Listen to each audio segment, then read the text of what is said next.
Hello everyone, welcome back to my channel where we talk about manga and books. As for today's video, I have the reading log for the month of September, but before we get started, I just want to say that this whole stack is horror manga, and if you want to know more about it, you should go watch my horror manga you should read for this spooky season, because I go in full detail in that video as to what each manga is about. And for this one, I'm not going to bore those of you who have already watched that video, so I'm going to go through this stack first because I'm not going to talk a lot about them. And yeah, so if you are interested to know, please go watch that video, and for those who already watched it, you all know what all of this is about. Let's get started. Okay, in the month of September, I read a lot of horror to prepare for that video I already mentioned, and here I have the first one, which is Welcome to Demon School Iruma-kun. We basically follow Iruma, who is a kid that was sold to a demon by his parents, and now he is in hell and he's attending demon school, basically like the title says it. And I really did like reading this manga, and I do plan on getting the second volume and continuing with this story. I would recommend this to anyone that wants to have a good time. It's such a fun manga, even though it has demons in them. It's a very unserious manga, and trust me, you are not going to regret reading this. You're going to have such a good time. Also, you could also watch the anime. You could choose between the manga or the anime. I'm doing the manga and the anime both, because it's such a good story. And let's move on to the next one. Next here I have a collection of short stories, which is Be Very Afraid of Kanako Inuki. I always struggle to say that. And yeah, so like I said, this is a collection of short stories. There is a theme with a couple of them, and it has to do with age. Some of them are very creepy, if I do say so. The art style is it's a bit hard to get into at first, but you get used to it the more you read.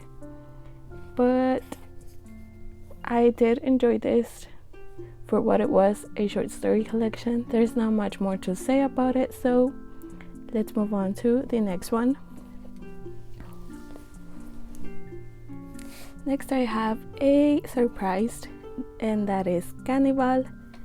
This was such a surprise for me. I had no idea what I was getting myself into when I read this, and I was not disappointed. I really enjoyed this manga. This is I would say at first is a mystery, but I'm pretty sure it's going to be like a horror thriller maybe. We follow a cop who has now been moved to a new town, and in that town there's a rumor that some of the townspeople are cannibals, and so this cop is like trying not to fall into the rumor, but some people in this town are acting very suspicious, to the point where he's thinking that maybe that rumor is not just a rumor.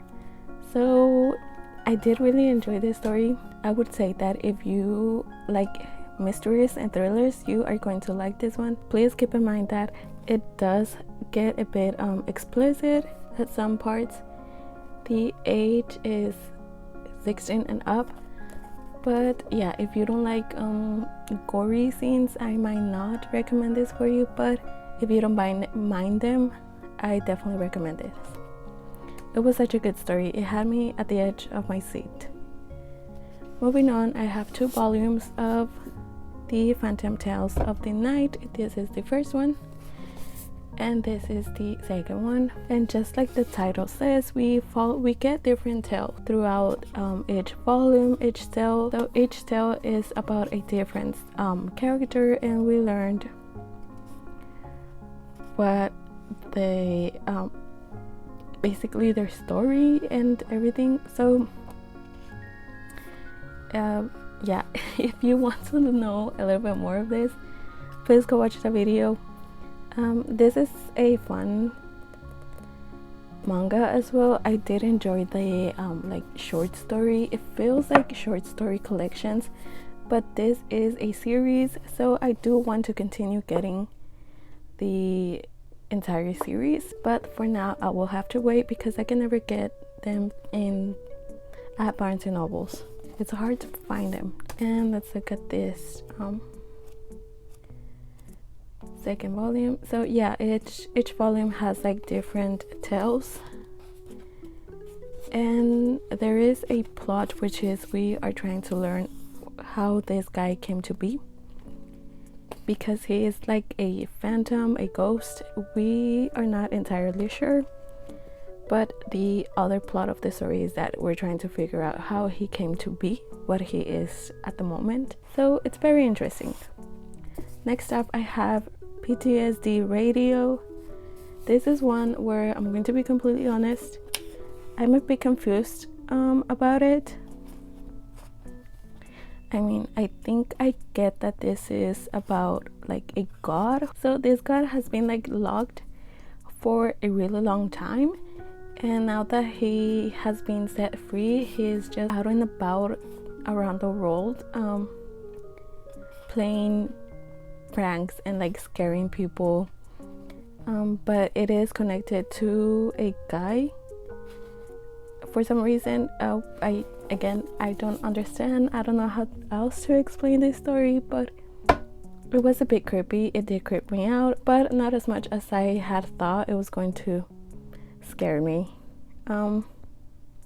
Yeah, but I do want to continue with this series. There's only 3 volumes, so I have to get the other 2, and hopefully with the others I will have a better idea and opinion of this manga. But again, this is another one that it's hard to find at Barnes and Nobles, so I might have to order them sometime. And another one that is hard to find is The King of Eden. And this one, again, another huge surprise. I had no idea what I was getting myself into when I read this, but it was not this. So I actually thought this was going to be zombies for some reason, mainly because of the description on the back, but it's not zombies. It took me by surprise what it actually was, and it's a good story. It's very interesting. I feel like the story itself is very detailed, is very well told and written. The art style is also very good. And yes, I really like this manga, and I do want to continue. I feel like with the rest of them, comparing this one to all of these ones, the ones that I want to continue, I feel like this is the one that I'm going to put as a as my main focus to buy, because I really want to know what happens after this volume ended. And again, I think this one also has only 3 volumes, so it's going to be a fast way to collect the series. It is a very thick volume though. So, but yeah, and that's it for the horror manga. Like I said, if you want to know more in detail as to what each manga is about, please go watch that video. And let's move on to this other stack. Okay, let's talk about the non-horror manga. Let's move this over here. And first of all, let's talk about Seraph of the End Vampire Rain. I don't know how to pronounce that. This is it. So we follow a story where vampires have essentially taken over a part of the world, and they have like every human adult has like passed. All the adults have passed away, and the only ones alive at this point are the children, and essentially the vampires take the children as they keep them safe to basically eat them. And we follow this group of kids who are trying to survive, but at some point are trying to escape from where the vampires keep them. And as you can tell, it didn't go well. But one of them makes it out and realizes that there is a world outside of where the vampires had them. Let me show you. So this is where he makes it out. And he realizes that there are actually more humans and they're adults. And so he decides to join so he joins this company that takes care of the vampires, but he is sent to school because he is a teenager.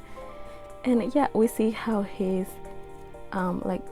training to become part of this company that is going to destroy the vampires and all of that. This is a shonen, and it's a very interesting shonen. I have never read this until now, and I had never heard anyone talk about it, so I had no idea what I was getting myself into, but I did really enjoy this first volumes, and I cannot wait to get the rest. This does not belong to me though, it belongs to my brother, but I will help him get the rest of the manga. And this was a huge surprise. Again, I had no idea what to expect, but it was good. I enjoyed reading this one, and I cannot wait to learn more about these characters and where the story is going to lead. Next up, I have the Only BL. I read it in the month of September, and that is Scattering His Virgin Bloom, the first volume. And the second one, this one is inside a little bag. So Scattering His Virgin Bloom is a BL, and it is a Omega Burst. If you don't know what an Omega Burst do your research. I don't want to explain this here.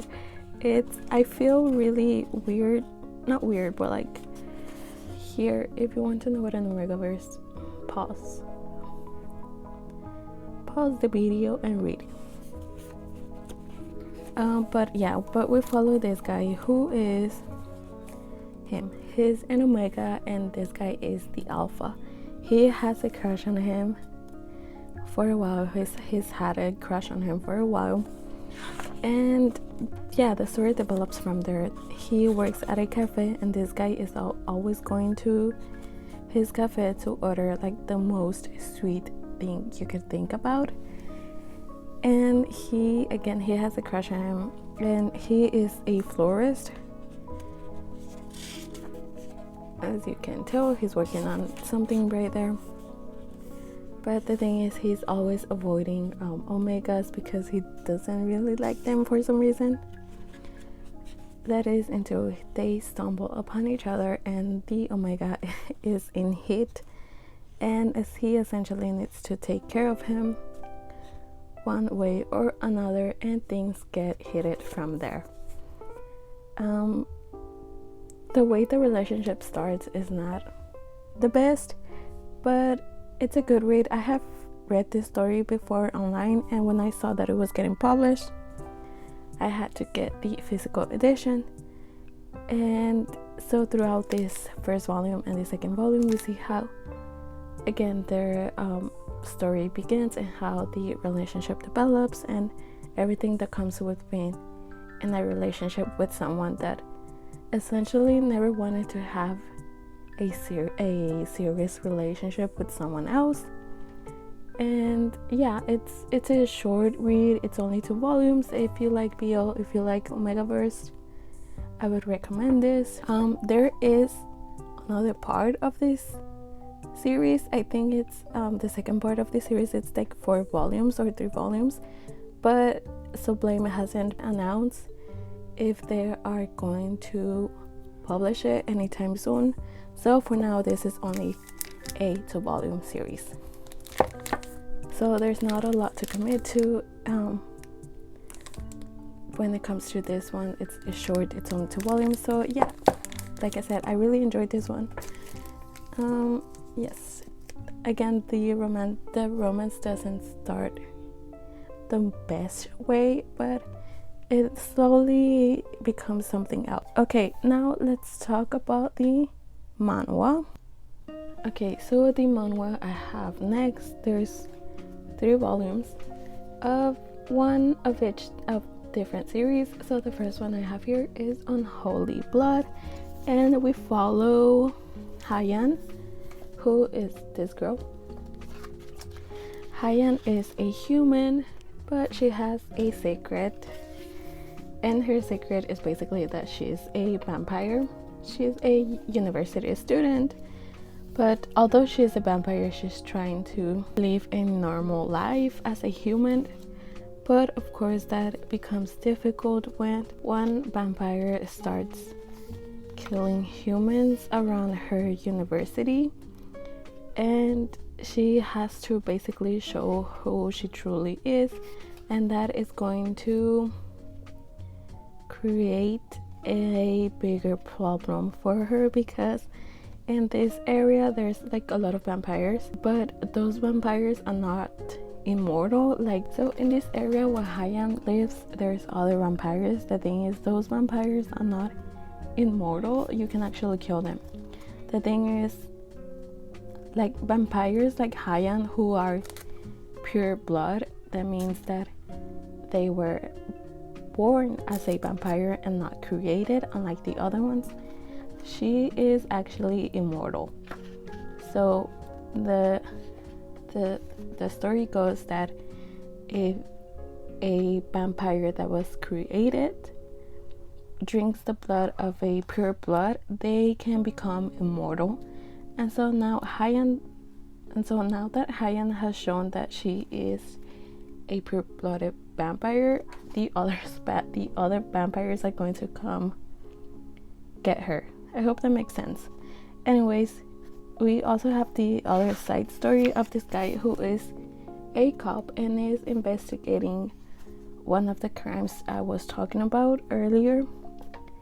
And he also realizes that Hayan is a vampire.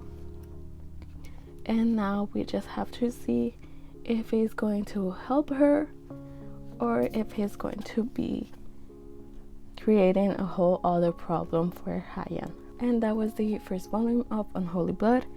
I really did like this manhwa. Again, if you like action, if you like vampires, if you like a very compelled story, it does get a bit sad towards the end. Like I said, the other vampires are coming towards Hayan, but they target her family. So again, oh, I forgot to mention, this is a revenge story, so if you like those, I definitely recommend this, and I do plan on getting the rest of this series. Next up, I have Bloody Sweet, another vampire story. In this one, we follow a high school student, Nadim. Her name is Nadim. So we follow this high school student, Nadim, who is getting bullied at school. It's very sad, and it's hard for her to deal, not only because essentially she doesn't have any friends in school, but her mom doesn't pay like a lot of attention to her, and so she's living a really lonely life. That is, until one day she goes on a school trip, and in the school trip she ends up getting dragged to this like abandoned school, and in that abandoned school she meets this guy who is the vampire of the story.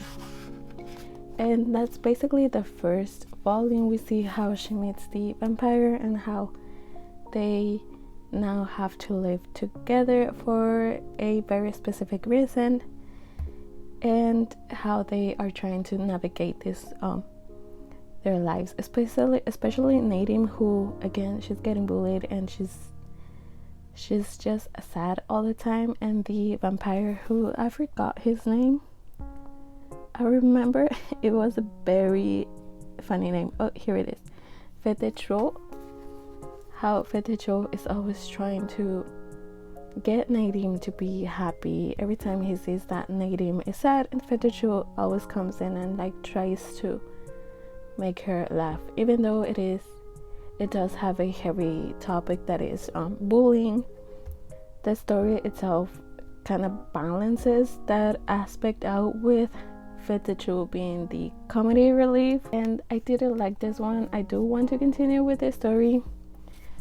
Again, it's kind of hard to find the volumes of Barnes and Nobles for some reason, but hopefully I will get the other ones soon because I really want to know what is going to happen in this story. And the last volume I have here is the second volume of a business proposal. I cannot speak today, and if you don't know what a business proposal is, we basically follow Harin Shin and CEO Tae-moo Kang, which is her and him. Hattie in the first volume goes on a blind date for her best friend, and in that blind date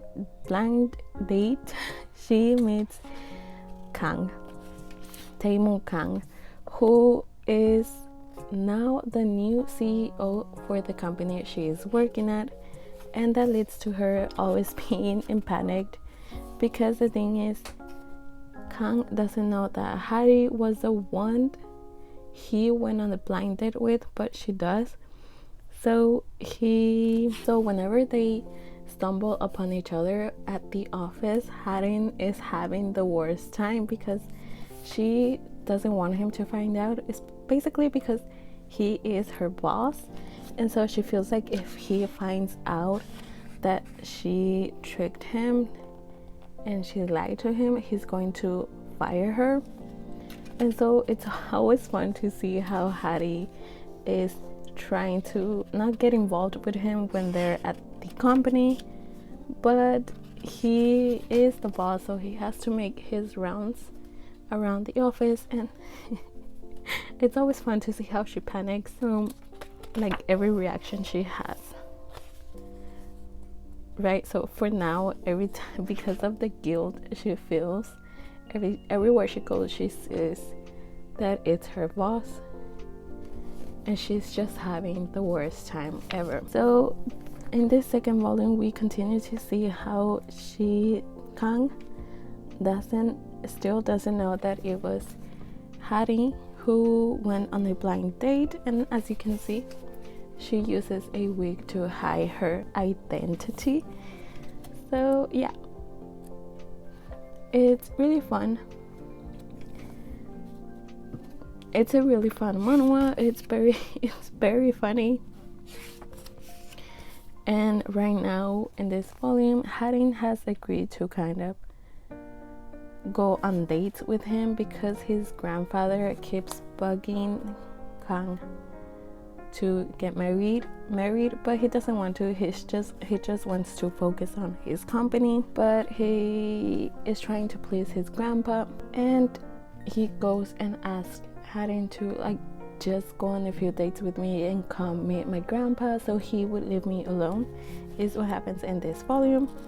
That is towards the end, where he learns that Harim is actually the person he has been on a couple of dates with, and it's the funniest thing because the thing Harim was most afraid of is actually happening now. And this is the scene where it happens and they talk it out. At the same time, there is a romance between Harim's best friend, the one that was supposed to go on the blind date with Tae-moo, and his secretary, which, let me see if I can find them. So this is the secretary, this guy, and this is their so here they're meeting. This is the best friend and this is the secretary. So yeah, so basically we're following two different stories and they're both really funny. I had such a great time reading this second volume. Again, if you like romances where it's very fun, it's a fun read, it's fast, you get two different stories at the same time, I definitely recommend this. You're just going to have a good time reading a business proposal. It is a bit expensive, but so you can probably find this like manhwa on Target, and they always have like a 20% off, especially if you buy them online you could even have a bigger discount. I know Crunchyroll also has them with discount, so yeah, you know, I always look for discounts and like opportunities to grow my manga collection, and I always take the discounts that I can get. So with that tip of how to grow your collection, I end this video. As you can see, I read a lot of different things in the month of September. The most was horror and the rest was just like action, a bit of romance, and one BL. And with that, if you like this video, please consider subscribing. It will help grow this channel. And if you like this video, please don't forget to leave a like, and I will see you all later. Take care. Bye bye.